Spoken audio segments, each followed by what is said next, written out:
Kitab Ester. Ini adalah salah satu kitab yang sangat menarik dan tidak biasa dalam Alkitab. Kisahnya terjadi sekitar lebih dari 100 tahun setelah pengasingan bangsa Israel dari tanah perjanjian ke Babel. Dan meskipun beberapa orang Yahudi telah kembali ke Yerusalem, ingat Esra dan Nehemia, namun banyak juga yang tidak. Jadi kitab Ester berkisah tentang komunitas orang Yahudi di kota Susan, ibu kota dari kerajaan Persia kuno. Tokoh utama dalam kitab ini adalah dua orang Yahudi, Mordekai dan keponakannya bernama Ester. Lalu ada raja Persia yang suka mabuk-mabukan dalam kisah ini. Dan ada pejabat Persia yang bernama Haman, dia sangat licik. Nah, kitab ini sangat tidak biasa dalam Alkitab khususnya karena nama Tuhan tidak pernah disebutkan. Bahkan satu kali pun. Dan mungkin ini sangat mengejutkan bagi kita. Maksud saya, bukankah Alkitab ini tentang Tuhan? Tetapi ini adalah cara cerdas penulis yang tidak pernah diketahui identitasnya. Kitab ini mengundang kita untuk membaca sambil mencari keterlibatan Tuhan. Dan ada banyak tanda-tanda mengenai hal itu di banyak bagian dalam cerita.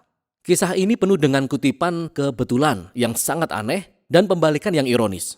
Dan semua itu memaksa kita untuk melihat bahwa tujuan Tuhan sedang dikerjakan dari balik layar. Mari kita selami kisahnya. Kitab ini diawali dengan Raja Persia yang mengadakan 2 kali perjamuan yang berlangsung selama total 187 hari. Dan semua itu bertujuan untuk memamerkan kebesaran dan kemegahannya. Pada hari terakhir perjamuan, Raja sangat mabuk dan dia meminta istrinya, Ratu Wasti, untuk tampil dalam pesta itu dan memamerkan kecantikannya. Ratu Wasti menolak dan dengan sangat marah, Raja menurunkan tahta Ratu Wasti dan membuat ketetapan yang konyol bahwa semua laki-laki Persia sekarang harus menjadi tuan di rumah mereka. Lalu Raja mengadakan kontes kecantikan karena dia ingin menemukan ratu yang baru. Ini seperti sebuah opera sabun yang buruk. Tapi disinilah kita diperkenalkan pada sosok Ester dan Mordekai. Ester menyembunyikan identitas Yahudinya dan mengikuti kontes kecantikan tersebut. Dan menang. Dan Raja sangat terobsesi dengan Ester sehingga dia mengangkat Ester menjadi Ratu Persia yang baru.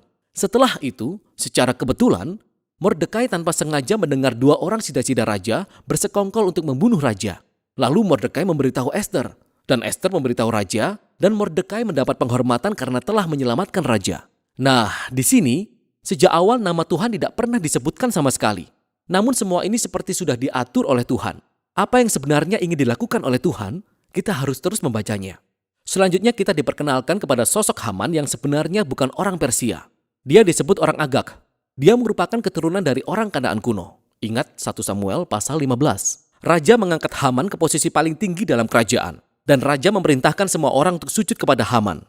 Nah, ketika Mordekai melihat Haman, dia menolak untuk sujud. Yang tentunya membuat Haman sangat marah. Dan ketika Haman mengetahui bahwa Mordekai adalah orang Yahudi, Haman berhasil meyakinkan Raja untuk memberlakukan ketetapan yang gila ini, yaitu untuk melenyapkan semua orang Yahudi. Dan untuk menentukan hari pembantaian orang Yahudi, Haman melempar dadu. Dadu disebut pur dalam bahasa Ibrani. Kita simpan hal ini untuk nanti. 11 bulan kemudian, pada tanggal 13 bulan Adar, semua orang Yahudi akan dibantai. Kemudian Haman dan Raja mengadakan perjamuan minum untuk merayakan keputusan mereka yang mengerikan ini. Nah, sekarang fokusnya beralih ke Mordekai dan Ester yang merupakan satu-satunya harapan bagi orang Yahudi. Mereka menyusun sebuah rencana bahwa Ester akan mengungkapkan identitas Yahudinya kepada Raja dan meminta Raja untuk membalikkan ketetapan yang sudah dibuatnya. Tetapi datang kepada Raja tanpa undangan khusus menurut hukum Persia merupakan sebuah tindakan yang bisa diganjar dengan hukuman mati. Jadi dalam sebuah pernyataan kunci, Mordekai yakin bahwa andai kata Ester tetap diam, pembebasan untuk orang-orang Yahudi akan datang dari pihak lain. Dan kemudian Mordekai bertanya dengan lantang. Dia berkata, siapa tahu, mungkin justru untuk saat yang seperti ini, engkau beroleh kedudukan sebagai ratu. Ester menanggapi dengan keberanian dan dia memutuskan untuk menghadap Raja dengan sebuah kalimat yang luar biasa. Kalau terpaksa aku mati, biarlah aku mati. Dan kita akan melihat terjadinya pembalikan yang ironis atas rencana-rencana jahat Haman. Jadi Ester menjamu Raja dan Haman dalam perjamuan pertama. Dan Ester mengatakan bahwa dia ingin membuat permohonan khusus kepada mereka berdua dalam perjamuan eksklusif di hari berikutnya. Haman meninggalkan perjamuan pertama dalam keadaan mabuk dan dia bertemu Mordekai di jalan. Dia menjadi penuh dengan amarah. Dan Haman menyuruh mendirikan tiang gantungan supaya Mordekai bisa digantung di situ keesokan paginya. Tidak ada yang lebih buruk bagi orang Yahudi dan bagi Mordekai. Namun, seketika kisahnya berubah. Tiba-tiba malam itu Raja tidak bisa tidur dan dia meminta dibacakan kitab catatan sejarah sebelum tidur. Dan kebetulan Raja mendengar tentang bagaimana Mordekai telah menyelamatkan hidupnya. Dia benar-benar telah lupa. Lalu di pagi hari, Haman datang untuk meminta izin melakukan eksekusi terhadap Mordekai. Dan pada saat itu, Raja meminta Haman untuk menghormati Mordekai di depan halayak, oleh karena dia telah menyelamatkan hidup Raja. Sehingga sekarang, Haman harus mengawal Mordekai mengelilingi kota dengan menunggangi kuda kerajaan dan meminta semua orang menghormati Mordekai. Momen inilah yang menjadi pusat dari keseluruhan kitab ini.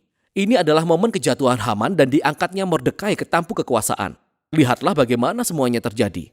Hari berikutnya adalah perjamuan kedua Ester. Jadi raja dan Haman menghadirinya. Dan pertama-tama Ester memberitahukan kepada raja bahwa dia adalah orang Yahudi. Dan kedua, bahwa Haman telah memberlakukan ketentuan untuk membunuhnya dan membunuh Mordekai yang telah menyelamatkan nyawa raja dan untuk membunuh semua orang Yahudi. Saat itu raja sedang mabuk. Jadi ketika dia mendengar kabar itu, dia menjadi marah dalam kemabukannya. Dan dia menitahkan supaya Haman digantung pada tiang yang sudah dia buat untuk Mordekai.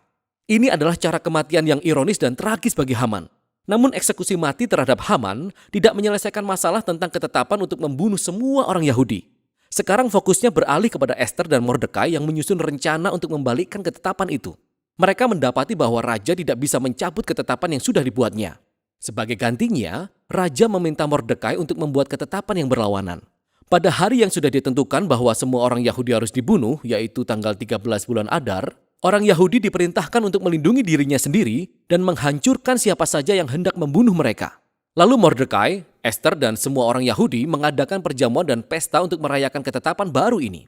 Dan Mordekai diangkat sebagai tangan kanan raja. Dan tibalah hari yang telah ditentukan. Orang Yahudi menang atas musuh-musuhnya. Pertama, mereka menghancurkan keluarga Haman dan pejabat Persia lainnya yang ikut bersekongkol dengan rencana Haman. Kemudian di hari kedua, mereka mendapat izin untuk menghancurkan orang-orang yang menentang mereka di seluruh kerajaan. Ini berakhir dengan sukacita dan perayaan karena orang Yahudi diselamatkan dari pembantaian. Kisah ini juga menceritakan bagaimana Ester dan Mordekai membuat ketetapan tentang perayaan tahunan pesta Purim yang berlangsung selama 2 hari sebagai peringatan akan pembebasan orang Yahudi dari kehancuran. Dan nama perayaan ini berasal dari dadu Haman. Ingat, Purim. Kitab ini diakhiri dengan sebuah epilog singkat tentang diangkatnya Mordekai menjadi orang nomor 2 dalam kerajaan.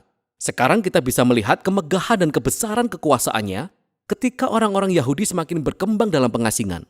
Mari kita lihat kilas balik kisahnya. Perhatikan bagaimana keseluruhan kisah ini dirancang. Kisahnya penuh dengan momen pembalikan yang ironis, tapi sekarang kita bisa melihat keseluruhan kisahnya dirancang sebagai pembalikan ironis sampai ke hal-hal yang rinci. Jadi kemegahan, pesta, dan keputusan raja pada akhirnya dicerminkan oleh kemegahan, pesta, dan keputusan Mordekai. Ester dan Mordekai pertama-tama menyelamatkan raja. Tapi sekarang pada akhirnya mereka menyelamatkan semua orang Yahudi. Kemudian kita melihat pengangkatan, keputusan, dan perjamuan Haman yang dibalik oleh pengangkatan, keputusan, dan perjamuan Mordekai.